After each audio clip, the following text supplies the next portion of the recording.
Hepinize selamlar. Umarım iyisinizdir. Son video ile beraber nihayet güncel zamana gelebildik. Ve ben de dedim ki bir soru cevap videosu yapayım. Zaten en son soru cevap videosunu ne zaman yaptım inanın hatırlamıyorum.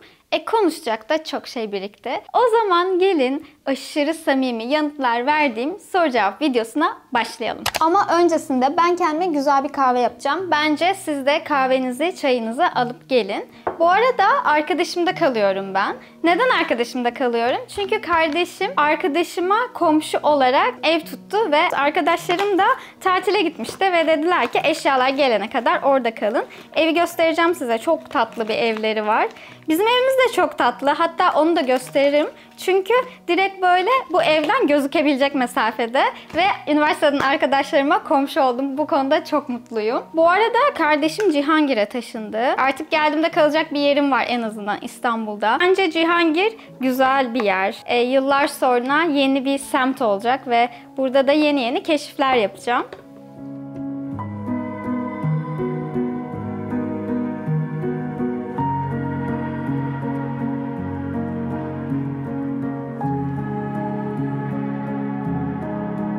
Şimdi ben size Instagram'dan soru cevap videosu yapacağımı söyledim. Siz de epey bir soru sormuşsunuz. Ben de bunları derledim. En çok sorulan soruları ve başlıyorum. İlk olarak sevdiğim bir sorudan başlayacağım. Öncelikle nasılsın? Uzun bir seyahat sonrası nasıl hissediyorsun ve seyahatin nasıl geçti? Çok iyiyim. Seyahatim de çok güzel geçti. Yalnızın tadına vardığım, çok güzel anılar biriktirdiğim bir seyahat oldu. Ve benim için oldukça yenileyici bir seyahatti. Çünkü bence her seyahat sonrası ben de değişiyorum. Bakış açım da değişiyor. Ve bu seyahat mental olarak kendimi çok iyi hissettiğim bir döneme gelmişti. Bence bunun da etkisi var. Sri Lanka çok huzurlu başladı. Sonra Bali'ye geçtim. Bali de çok güzeldi. Bali'de de böyle kültürün içine daha çok girebildim. Çok keyif aldım bundan. Birkaç tane yerli festivale denk geldim ve gerçekten çok güzeldi.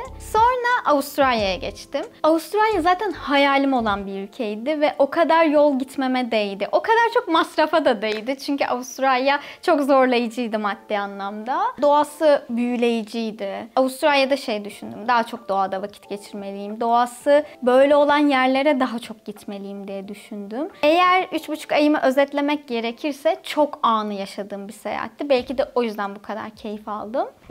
İkinci soruya geçiyorum. Yalnız gezmek nasıl bir duygu? Hiç sıkılıyor musun? Bu seyahatte yalnızdım. Özellikle Sri Lanka'da çok yalnızdım. Yani yalnız kalmak istedim. Hatta bazen hostellerde birileriyle tanışıyordum. Onlar bir yere davet ediyordu ve gitmek istemiyordum. Yani o kadar çok yalnız kalmak istedim. Ben hiç sıkılmıyorum. Yani kendime vakit geçirmeyi çok seviyorum. Galiba bu seyahatte de kendimle daha iyi arkadaş oldum. Yani zaten arkadaş olmayı biliyordum ama bu seyahatte daha da iyi arkadaş oldum. Bilmiyorum yani birçok insan yalnızlık korkuyor. Ben çok seviyorum. İlk başlarda korkutucu geliyor. Ben de ilk kendimle vakit geçirdiğimde bilememiştim ne yapacağımı ama yalnız kaldıkça kendimi daha iyi tanıdım. Ve kendimi tanıdıkça da hayattan daha çok keyif aldım. Bu sorunun neden sorulduğunu biliyorum. O yüzden ona da değinmek istiyorum. Bence tek başınıza yola çıkarsanız yalnız kalmazsınız. Hani ben özellikle bazı seyahatlerimde yalnız kalmayı tercih ettiğim için yalnız kalıyorum ama hostellerde bir sürü insan oluyor. Zaten sizin gibi tek gezen de çok olacak. O yüzden gerçekten tek yola çıksanız bile tek kalmazsınız. 8 yıldır dünyayı geziyorsun.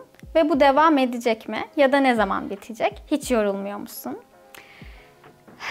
Bu soruyu çok alıyorum. İlk dünya turuma başladığımda herkes düşünüyordu işte ailem, arkadaşlarım 1-2 yıl gezer, 1-2 yıldan sonra sıkılır ya da yorulur, sonra eski hayatına geri döner. Ben de bilmiyordum açıkçası. Yani 1 yıl mı 2 yıl mı sürecek, daha mı çok sürecek, daha mı az sürecek hiçbir tahminim yoktu. Tek istediğim yolda olmaktı ve sonrasını görecektim. Sonra yola çıktım. Ve çok zorlandım. Özellikle ilk yolculuğumda. Gerçekten çok zorlu şeyler yaşadım. Ama yine de çok mutluydum. Yani çok keyif alıyordum. Zorlukları bir şekilde aşıyordum. Kriz yönetiyordum ve sonra keyfine varıyordum. Bir zaman sonra gerçek mutluluğun bu olduğunu hissettim. Ve sonra bu dünya turu yolculuğu yani birkaç yılda yapılabilecek ve bitebilecek bir şeymiş gibi gelmedi bana. Yani aslında bu benim hayatımdı. O yüzden hiç bitmemesini diliyorum. Peki hiç yorulmuyor musun derseniz elbette yoruluyorum ama yorulduğumda dinleniyorum. İlk başlarda bunu çok iyi yönetemedim aslında. Yani yorulduğumun farkına varmıyordum. Yoruluyordum. O an farkına varmıyordum. Sonra bir şekilde bedenim bana bir ikaz veriyordu ve öyle farkına varıyordum. Ama sonralarda daha çok seyahat ettikçe ve kendimi daha iyi tanıdıkça duygularımın farkında olmayı, duygularımı anlamayı öğrendim. Ve şu an kendime zaman veriyorum. Yeterince dinlendikten sonra içimden böyle bir ses, hadi Yağmur yeni bir maceraya atılıyor ve öylece yeniden yola çıkıyorum. Şimdi diğer bir soruya geçiyorum. Peki şu anda nasıl hissediyorsun? 8 yıllık dünya turundan sonra neler değişti? Bu soruyu aslında Sri Lanka'da çok düşündüm. Çünkü Sri Lanka'ya ilk gittiğimde ilk seyahat etmiştim. Yani Avrupa'ya ilk seyahat etmiştim ama Avrupa çok bilindik bir rotaydı. Sonra böyle seyahat etmek istiyorum deyip işimden istifa ettikten sonra ilk Hindistan'a gittim. Sonra Sri Lanka'ya gittim. Ve Sri Lanka'ya gittiğimde şöyle bir durumdaydım. Seyahat etmek istiyorum. İşte belirli bir para biriktirmişim, gelmişim. Ne zamana kadar o paranın yeteceğini bilmiyorum. Ne kadar gezeceğimi bilmiyorum. Dönüş biletim yok. Ve böyle bir bilinmezliğin içerisindeyim. Oralarda çok düşünüyordum. Yani ne olacak? Hani bir iş bulabilecek miyim ya da ne olacak yani? Hani geleceğim ne olacak? Seyahat edebilecek miyim yoksa buradan dönüp yeniden eski işimde mi devam edeceğim ya da bir işe mi gireceğim diye. Yani çok şey değişti gerçekten. Öncelikle bu seyahatlerimi sürdürülebilir kılabildim. Bunları da sizin sayenizde, YouTube sayesinde yapabildim. Ve açıkçası YouTube'da da böyle biraz bocaladım ilk zamanlar. Biraz konudan konuya atlıyor gibiyim ama bu biraz dertleşme videosu olsun da istiyorum. Çünkü ben ilk YouTube'a girdiğimde çok eskiydi ve o zaman çok kişi de yoktu. Yani dünyada da çok yoktu. Yani bu kadar çok değildi ve çok bilinmez bir şeydi. Ya bir de benim YouTube'a girişim, evet ben YouTuber olacağım ya da YouTube'da bir kariyer yapmak istiyorum gibi bir şey değildi. Gerçekten çok tesadüfi oldu. Ben videolar çekiyordum ama hiçbir zaman bu kadar çok izleneceğini tahmin etmiyordum. Seyahat ediyordum, kendime anılar biriktiriyordum. Birden çok izlenmeye başladı ve ben para kazanmaya başladım ve dedim ki evet ya hani ben bunu çok seviyorum. Zaten paylaşmayı çok seviyorum. Hani bunu seyahatteyken yapabilirim. Hem de seyahatlerimi sürdürülebilir kılarım dedim. Ama bu işin içine girdikten sonra bunun çok zor olduğunu anladım. Yani hem seyahatlerimi yönetmenin hem YouTube'u yönetmenin bir zorluğunu yaşadım ve yönetemedim yani ilk başlarda. Çünkü ben sadece YouTube için seyahat etmiyordum. Yani ben seyahat ediyordum ve hayatımda YouTube'da vardı. Bir de benim ilk başladığım dönemlerde YouTube böyle çok kaliteli bir yer değildi. Tuhaf tuhaf videolar çeken, çok ilginç insanlar vardı gerçekten. Ve ben de kendimi onların içerisinde göremiyordum. Yani bu arada onları küçümsemek için söylemiyorum. Sadece kendime bir yer bulamamıştım YouTube'da. Ve ben bunların hepsini, yani düşünsenize seyahatime yeni başlamışım. Hayatıma böyle bir şey giriyor. Zaten 20'lerin ortasındayım. Hani bir sürü varoluş krizleri yaşıyorum. Ben bunların hepsini yönetemedim. O yüzden bazı dönemlerde YouTube'dan uzaklaştım. Şu dönemlerde YouTube açısından kendi sesimi daha iyi bulduğumu düşünüyorum. Çünkü ne yapmak istediğime karar verdim. Kendime daha çok yaklaştım ve ne tarz yapmak istediğimi de kendime yaklaştıkça buldum. Şu an yaptığım içeriklerden çok keyif alıyorum. Zaten hani gezmeyi, seyahat etmeyi çok seviyorum ama paylaşmayı da o kadar çok seviyorum. Yani bu kamerayı açınca ya şey hissediyorum. Mesela ben eskiden seyahate gidince annemi arardım ve derdim ki anne biliyor musun işte Japonya'da şöyle bir şey var, işte şurada şöyle bir şey var, böyle heyecanlı anlatırdım. Şu anda kamerayı açtığımda o duyguyu hissediyorum ve bu çok güzel bir duygu. Bir de şeyden bahsedeceğim. Bu 8 yıllık değişim muhabbetinde bir sonraki soruya geçmeden önce. Geçen gün terapide konuşuyorduk. Ben ilk dünya turuma başladığımda herkes böyle çok mu zenginsin, nasıl yapacaksın, işte korkmuyor musun falan böyle çok şeyler soruyordu. Ben de kendimi sorguladığım bir dönemde ve kendimi anlamaya çalıştığım bir dönemde ve kendimi çok açıklıyordum insanlara. İşte diyorum hayır param yok, işte şöyle yapacağım, böyle yapacağım falan. Her şeyi çok anlatıyordum ama herkese. Zaten hani aileye ve arkadaşlara anlatmak apayrı bir süreç. Yani onlara zaten anlatmak istiyordum. Ama böyle tanımadığım insanlara bile anlattığımı fark ettim. Mesela Tayland'dayım ya da Filipinler'deyim. Bir tane tuk tuk şoförü ya da evinde kaldığım bir tane kadın ne kadardır seyahat ediyorsun diyor. İşte diyorum şu kadar şu kadardır. O diyor demek ki zenginsin falan. Ben böyle başlıyordum. Hayır zengin değilim. Şöyle geziyorum, böyle geziyorum ve saatlerce hani anlatıyordum ya, konuşması da çok kolay konular değil ve ben açıkladıkça onlar böyle inanmıyordu, onları ikna etmeye çalışıyordum. Sonra bir noktada bir şey oldu. İşte mesela birisi soruyor, işte yine dünya turu yapıyorsun, zengin misin, nasıl bu kadar çok geziyorsun? Ben de şey dedim,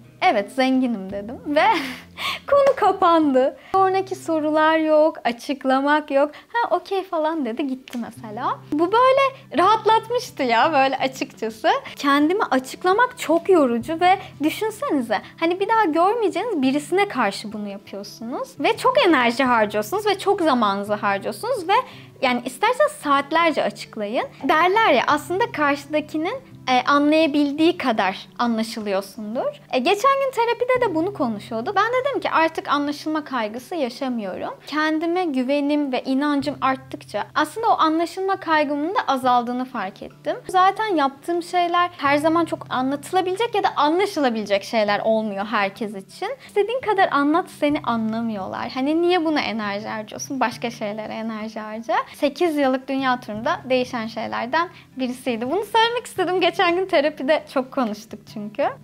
Şimdi başka bir soruya geçiyorum. Biraz uzattım, kusura bakmayın. Tam zamanlı gezip aynı zamanda çalışmanın maddi ve manevi zorlukları nelerdir? Çok zor.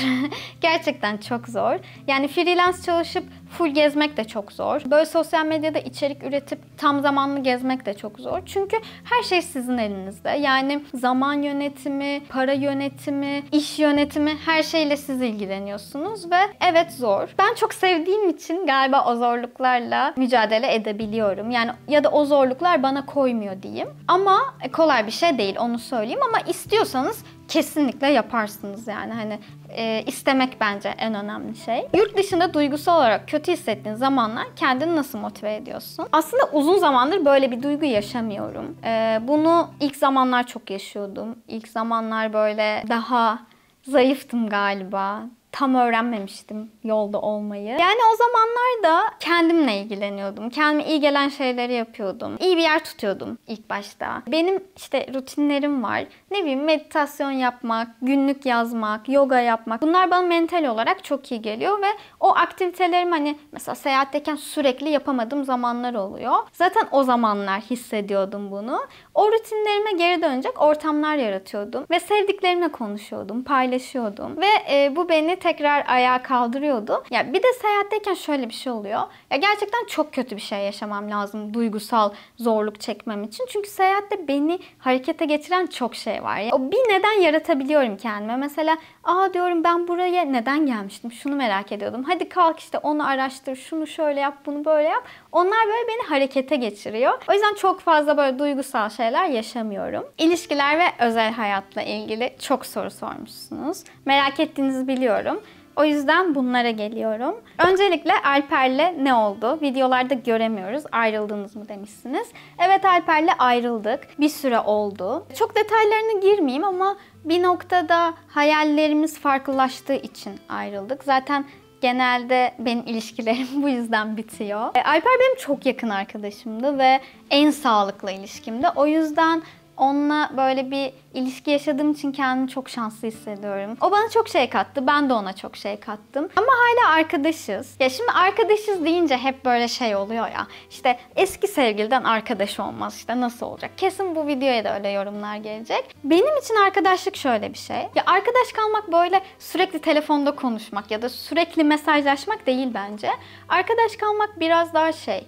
Böyle arkadaşlarınız olur ya, çok sevdiğiniz. Hep iyiliğini istersiniz. Hep başına iyi şeyler gelsin istersiniz ve hep mutlu olmasını dilersiniz ya. Benim için arkadaş kalmak biraz öyle bir şey. Ve Alper'in de hep iyi olmasını istiyorum. Yani bu demek değil ki sürekli telefonda konuşacağız, her gün buluşacağız. Bir de geçenlerde bir arkadaşımla konuşurken ya bence bahsetme dedi bu konudan. Söylemeden geç dedi. Neden dedi. Biraz daha konuştuk ve nedenini anladım. Tam olarak söylemedi ama ilişkilerin bitmesi ona başarısızlık gibi geliyor ve bunu bir başarısızlık olarak değerlendirdi ve bunu paylaşmamı istemedi. Öncelikle bence ilişkiler başarı ya da başarısızlık değildir. Yani evet, anlıyorum, böyle insanlar var, hani bir ilişkisini sürdürüyor diye evet ben başarılıyım hissediyor ya da evlendim diye başarılıyım diyor ama bence ilişki böyle bir şey değil. Yani ilişkiye bir kelime söyleyeceksek eğer, bence bu hırslı ya da yarıştırılabilecek bir şey değil de huzur bence. Yani huzurlu olmak, mutlu olmak o insanla. Ki bence bir duygu değil, birçok duyguyu içerir ilişkiler. Bu yarıştırılabilecek, hırslı bir duygu olmamalı. Ki hani zaten bu böyle değil bence. Bu işin ilk kısmı.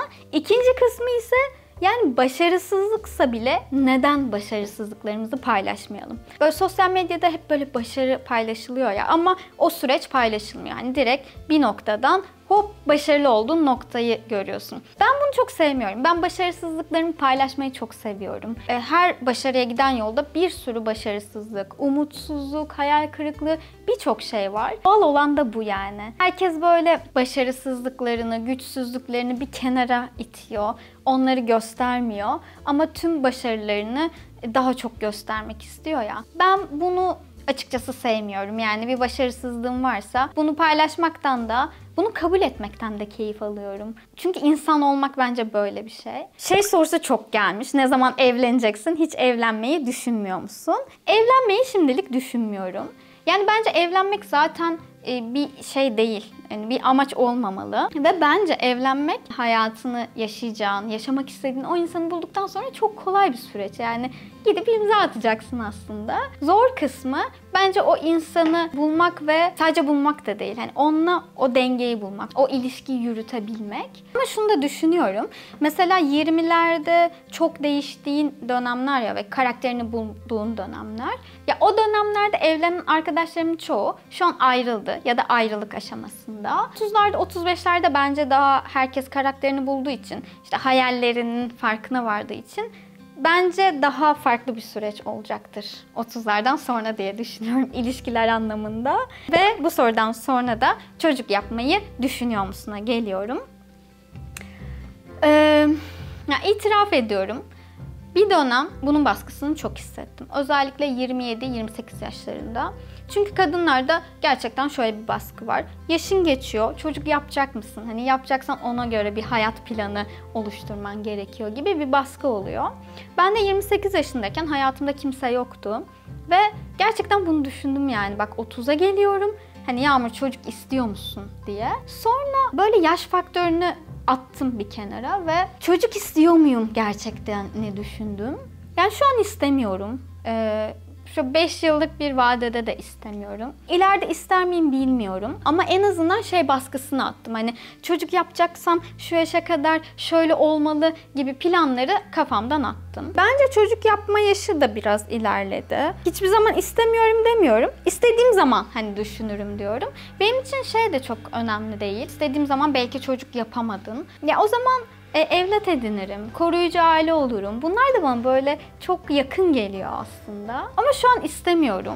5 yıl içerisinde de yapmak istediğim daha farklı şeyler var. Ben mesela dünya turu yaparken birçok insanla tanıştım. Kimi evliydi, kimi bekardı ve çocuk yapmak istemiyordu. Ya biraz böyle toplumda bunun değişmesi gerekiyor bence. Herkes evlenmeli ya da aile kurmalı diye bir şey yok bence ve kimi insanlar böyle mutlu. Ve böyle bunlar çok özel konular ya, çok bireysel konular. Hani herkesin buna karışması ya da kadınların çocuk yapmayınca eksik gibi görünmesi bence çok yanlış bir şey. Ve hep şey diyorlardı bana. Şimdi böyle düşünüyorsun ama ileride çocuk yapmak istersin. O hormonların istiyor. Onlar istedikçe sen de isteyeceksin. İşte 24 oldu, 25 oldu, 26 oldu, 27 oldu, 32 oldu. Hala istemiyorum. Çocuk yapmak isteyenleri anlıyorum. Bence çok güzel bir duygu. Sadece dediğim şey yapmak istemeyenlerin de aynı şekilde saygı görmesi. Bir de şey var mesela. Yani çocuk yapmak istedim diyelim. Yani çocuk yetiştirmenin zorluğu da beni çok düşündürüyor. Hani sorumluluktan kaçtığım için söylemiyorum bunu ama yani çocuk yaptıktan sonra artık hayatında birisi var. Hayatın sonuna kadar ona karşı sorumlusun. Hatta hayatının sonrasını bile düşünüyorsun. Yani öldükten sonra bile onun nasıl geçineceğini falan düşünüyorsun. Bu böyle hani ağır bir duygu bence hani mental olarak. Onun dışında mesela maddi olarak da çok zor. Özellikle şu dönemde çok zor. Ya ekonomik olarak da sadece beni değil aslında herkesi düşündüren bir şey. Yani o yüzden istesem bile aslında birçok yol var düşünmen gereken diye düşünüyorum. Ama genelde şey diyorlar ya, hani aslında onu yapmak istiyorsun ve yapıyorsun, düşünmüyorsun. Biraz da çocuk yapmak öyle bir şey sanki. Daha duygusal karar verilecek bir şeymiş gibi de düşünüyorum. Diğer bir soruya geçiyorum. Hiç işi bıraktığına pişman oldun mu? Hiç olmadım. Çünkü ben gerçekten işteyken, yani benim işim de değil bu arada, benim işime özgü bir zorluk değil, çok kolaydı işim. Öyle çok zor bir iş değildi ama haftanın 5 günü 9-6 çalışmak, işte her gün aynı iş yerine gitmek, her gün aynı insanları görmek, her gün aynı şeyleri yapmak bana biraz hapis hayatı gibi geliyordu. Yani kendimi özgür hissedemiyordum ya da yapmak İstediğim şeyler vardı ama orada potansiyelimin çok azını kullanıyormuşum gibi geliyordu. Dünya turuna çıktıktan sonra çok zorlandım, özellikle maddi olarak. Ama hiç pişman olmadım. Çünkü çok özgürdüm ve o özgürlük benim için o kadar çok şey ifade ediyor ki. Ya bunların hepsini böyle silip süpürebilecek kadar anlamlı benim için. O yüzden hiç pişman olmadım. Dur, nerede kalmıştık? Şu soruya geldik. Hiç gıcık olduğun YouTuber var mı? Aslında ya ben herkese saygı duyuyorum. Herkesin içeriğine de saygı duyuyorum. Bu anlamda eleştirdiğim bir şey yok ama şu içerikleri hiç sevmiyorum. Özellikle seyahat kategorisinde. Ya bazı insanlar var ya, işte Tayland'a gidiyor, ne bileyim Bali'ye gidiyor, oraya buraya gidiyor. Hep böyle kadın kullanıyor. İşte bir tane kadın poposu koyuyor. İşte burada bakın ne yapıyorlar. Ya da bir kadını çekiyor. İşte burada hayal ettiğiniz her şey var falan. Ya gerçekten o içeriklere mesela saygı duyamıyorum. Çünkü bu yani birçok anlamda eleştirilecek bir şey. Birincisi, ya kadını kullanmak hani iğrenç bir şey. Ya o kadar geziyorsun, hiç mi bir şey öğrenmedin mi? İkincisi de sadece kadın anlamında değil de. Mesela Hindistan içerikleri vardı ya bir ara. Globalde de çok popüler oldu böyle pis Hindistan yemekleri. Hindistan'ın pisliği üzerine olan içerikler. Ya sadece böyle pisliğinin öne çıkarılması sanki o ülkeyi değersizleştiriyor. Ya da Tayland'ın sadece işte kadınlar, işte seks ticareti, bunların öne çıkarılması bence o ülkeyi değersizleştiriyor. Tayland'ın bir sürü güzel şeyi var. Ya da işte Hindistan'ın çok derin bir kültürü var. Ya bu arada ben bunlardan bahsetmeyin, sadece güzelliklerini gösterin de demiyorum. Bence olduğu gibi hani güzellikleri de, kötülükleri de, iyi yanları da, size kötü gelen şeyleri de paylaşın ama sadece kötü gelen şeyleri paylaşmak yani ne kazandırıyor bilmiyorum. Yani o videolar ne kazandırıyor mesela onlara, onu da bilmiyorum. Tamam, kadın koyuyorsun diye daha çok tıklanıyor ama o kitleden ne kazanacaksın? Gelen kitle zaten yani tuhaf bir kitle ve sürdürülebilir bir şey değil yani bu. O içeriklere çok gıcık oluyorum. Neyse, diğer bir soruya geçiyorum.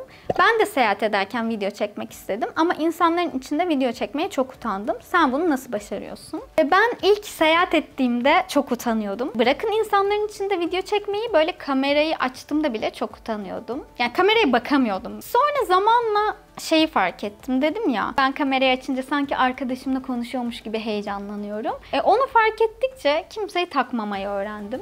Bir de şöyle düşünüyorum, o insanı bir daha görmeyeceğim ve onun benim hakkımdaki düşüncesini niye önemseyeyim yani. Benim ilk başladığım zamanlar çok YouTuber yoktu yani. Kameraya konuşmak garip bir şeydi gerçekten ama şimdilerde çok içerik üreten var. O yüzden insanlar da biraz alıştı. Bence insanlar da çok takmıyor zaten. Ya onlar taksa bile bence siz insanların ne dediğini umursamayın. Son sorulara geliyorum çünkü epey uzun bir video oldu. Umarım izlemekten keyif alıyorsunuzdur. Bütçeni nasıl ayarlıyorsun? Ben genelde bir yere gitmeden önce aklımda tahmini bir plan oluyor. Yani 3 ay kalırım, 4 ay kalırım gibi. O zaman bütçemi ayarlayıp gidiyorum. Zaten şu an yaptığım işler vadeli. Bir iş yapıyorsam birkaç ay sonra parasını alıyorum. O yüzden gitmeden önce bir birikim oluyor ki orada daha özgür olayım. Yapmak istediklerimi yapayım. Her zaman da açık oluyor planlarım. Uçak bileti almıyorum ve mesela diyelim ki oradayken iş geldi.